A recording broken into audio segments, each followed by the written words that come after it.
In an N-channel enhancement type MOSFET, what happens when gate source voltage is less than the threshold voltage VT? So ஜென்ரலாக நமக்கு gate source voltage வந்து whenever it is equal to zero, அதாவது initial ஸ்டேஜில் நம்ம எந்த விதமான gate source வோல்டேஜுமே apply பண்ணாமல் இருக்கும்போது நமக்கு எந்தவித கரண்ட் ஃப்ளோவும் இருக்காது. அதாவது நமக்கு சர்க்கியூட் பார்த்தீங்க அப்படின்னா ஒரு ஓப்பன் ஸ்விட்சாக வந்து ஆக்ட் ஆகும். இப்போ நம்ம கேட் சோர்ஸ் வோல்டேஜ் கொஞ்சம் கொஞ்சமாக இன்க்ரீஸ் பண்ணுறோம்.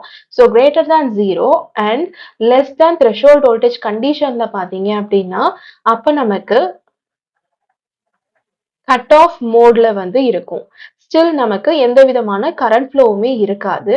ஆனா இந்த கேட் சோர்ஸ் வோல்டேஜ் வந்து த்ரெஷோல்ட் வோல்டேஜை விட கிரேட்டர் தானா இருக்கும்போது தான் நமக்கு சேனல் கண்டக்ட் ஆகி சேச்சுரேஷன் பாயிண்ட்டை ரீச் ஆகும். அதாவது நமக்கு கரண்ட் ஃப்ளோ வந்து கிடைக்கும். ஸோ நமக்கு கொஸ்டின்ல VGS less than VT condition தான் கேட்டிருக்காங்க. இந்த கண்டிஷன்ல நமக்கு கரண்ட் ஃப்ளோ எதுவுமே இல்லை அண்ட் என்ன மோட்ல இருக்குன்னா கட் ஆஃப் மோட்ல இருக்கு. ஸோ இது கிரேட்டர் தானா இருக்கும்போது தான் நமக்கு கரண்ட் கண்டக்ஷனே வந்து இருக்கும். ஸோ இந்த ஆன்சர் நமக்கு ஆப்ஷன் 4, அதாவது MOSFET is in cut off mode and no current flows between drain to source அப்படின்னு கொடுத்துருக்காங்க. இதுதான் நம்மளுடைய ஆன்சர் கூட மேட்ச் ஆகுது. கரண்ட் ஃப்ளோவுமே இல்லை அண்ட் கட் ஆஃப் மோட்ல இருக்கு அப்படின்ற ஆன்சர் கூட மேட்ச் ஆகுது. ஸோ ஆப்ஷன் 4 தான் நம்மளுடைய correct answer. In a single stage MOSFET amplifier, what role does Miller capacitance play? So Miller capacitance single stage ஆம்ப்ளிஃபையரில் நம்ம எதுக்காக மெயினாக யூஸ் பண்ணுறோம் அப்படிங்கிறது தான் நம்மளுடைய கொஸ்டின். இந்த மில்லர் கெப்பாசிட்டன்ஸ்னால் என்னன்னு பார்த்தீங்க அப்படின்னா it is called as effective capacitance. எங்கே இருக்கும் அப்படின்னா at the input of inverting amplifier due to feedback capacitance between output and input.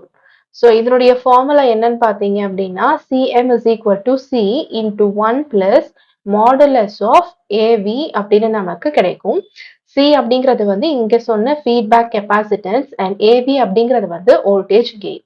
So high frequencies கண்டிஷன்ஸில் இம்பிடன்ஸ் ஆஃப் மில்லர் கெப்பாசிட்டன்ஸ் வந்து பார்த்தீங்க அப்படின்னா நமக்கு டிக்ரீஸ் ஆக ஆரம்பிக்கும். இதனால தான் நமக்கு என்ன ஆகும் அப்படின்னா ரிடக்ஷன் இன் கெயின் வந்து ஆம்ப்ளிஃபையரில் கிடைக்கும். ஸோ இதுதான் மில்லர் கெப்பாசிட்டன்ஸ் உடைய role in single stage MOSFET amplifier. So நமக்கு ஆன்சர்ல பார்த்தீங்க அப்படின்னா ஹை ஃப்ரீக்வன்சி கண்டிஷன்ல கெயின் ரிடக்ஷன் வந்து நமக்கு ஆப்ஷன் 1ஓட மேட்ச் ஆகுது. ஸோ இதுதான் நம்மளுடைய correct answer. In bipolar junction transistor, base emitter junction is dash biased and collector base junction is dash biased in active mode of operation. So different modes வந்து பார்த்தீங்க அப்படின்னா bipolar junction transistor BJTல இருக்கும். So first நம்ம அந்த modes and அது என்ன பயாசிங்ல இருக்கணும் அப்படிங்கிறத பார்க்கலாம்.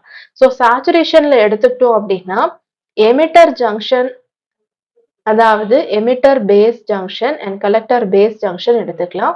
எமிட்டர் பேஸ் ஜங்ஷன் நமக்கு ஃபார்வர்ட் பயாசிங்ல இருக்கணும் அண்ட் கலெக்டர் பேஸ் ஜங்ஷன் அதுவும் நம்ம ஃபார்வர்ட் பயாஸ் பண்ணியிருக்கணும். நெக்ஸ்ட் கட் ஆஃப் மோட் எடுத்துக்கிட்டோம் அப்படின்னா எமிட்டர் பேஸ் ஜங்ஷன் ரிவர்ஸ் பயாஸ்ல இருக்கணும், கலெக்டர் பேஸ் ஜங்ஷன் ரிவர்ஸ் பயாஸ்ல இருக்கணும்.